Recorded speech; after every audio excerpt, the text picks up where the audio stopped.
Comment apprendre à bébé à boire à la paille? Pour rappel, la paille est vraiment top parce qu'elle sollicite activement les lèvres, la langue, la mâchoire et permet à l'enfant de travailler ses compétences oromotrices de manière adaptée. La règle d'or en alimentation, c'est d'y aller progressivement. Étape numéro 1, lui faire découvrir la paille. Propose-lui une paille courte et suffisamment souple. Laisse bébé la toucher, la manipuler, la mettre en bouche. L'objectif est d'abord qu'il prenne confiance avec ce nouvel objet. Étape 2, lui faire sentir le liquide. Tu peux utiliser une paille classique, la couper pour qu'elle soit courte et placer ton doigt sur l'extrémité supérieure pour retenir une petite quantité d'eau. Place ensuite la paille entre les lèvres de bébé et tu relâches légèrement le liquide lorsqu'il referme ses lèvres dessus. Bébé va progressivement comprendre la relation de cause à effet. Le liquide arrive lorsqu'il ferme ses lèvres autour de la paille. Il faut répéter plusieurs fois cette étape. S'il ne ferme pas ses lèvres sur la paille, tu peux l'accompagner en douceur. Étape 3, laisse bébé essayer. Une fois qu'il commence à comprendre le principe, propose-lui la paille directement dans un petit verre. Je te conseille les baby cups.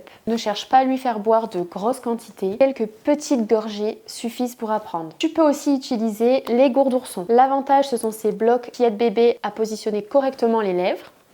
Il y a également un système anti-retour qui ne fait pas redescendre l'eau si l'aspiration n'est pas assez forte. Sur le même principe que précédemment, lorsque bébé vient fermer ses lèvres sur le bloc, on appuie sur le ventre de l'ourson pour faire sortir de l'eau. Surtout, on ne verse pas le liquide directement dans la bouche de bébé et on ne force pas avec la paille entre ses lèvres. Je te conseille de débuter avec des pailles courtes qui demandent peu d'aspiration et un liquide clair comme de l'eau. Les jus, yaourts à boire et autres liquides épaissis sont beaucoup plus difficiles à boire dans un premier temps. Enfin, ne te mets pas de pression, il se peut qu'ils ne réussissent pas du premier coup. Comme pour toutes les acquisitions, c'est la répétition et l'exploration qui permettent à bébé de progresser. Enregistre cette vidéo pour le jour où tu voudras apprendre la paille à ton bébé et abonne-toi ici on parle développement bébé.